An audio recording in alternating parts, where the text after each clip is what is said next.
अरे कुल में विरोधी साहब कहा बोल रहा था कि तुम लोग रेलवे स्टेशन नहीं पहुंच सकेगा। कौन आपको बोल दिया था कि आप रेलवे स्टेशन नहीं पहुंचने सकेंगे? देख रहा है ना यार, ये फिर में मार देंगे साला, ज्यादा वकर वकर करता है। अरे हाँ दादा, गलती हो गया, ज्यादा बकर बकर नहीं करेंगे।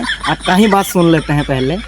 रेलवे स्टेशन है, रेलवे का हुड़का जाम हो चुका है, समझ रहा है ना वहाँ। क्या बोला? हुड़का? हुड़का नहीं, पटरी जाम करके रखे हैं बोलो। देख रहा है, घर से अपना चाय नाश्ता सब लेते हुए आ चुके हैं हमारे कुल में भाई बहन लोग। चाय नाश्ता लेकर के आए हो तो खाओ पियो, बताना जरूरी है क्या? तो ज्यादा घर में बैठ के उछुड़ पुछुड़ ज्ञान मत दो, समझा ना।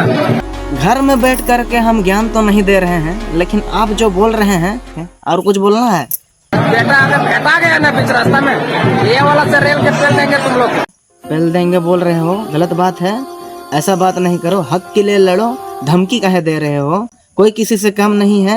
और मैं इस वीडियो के माध्यम से ही बताना चाह रहा हूँ कि आप जो डायरेक्ट बोल रहे हो पेल देंगे, तो आदिवासी को का कमजोर समझ रहे हो। सुनो मेरा बात, जिसमें है दम वो आदिवासी हैं हम, तो हल्के में मत लेना, ठीक है?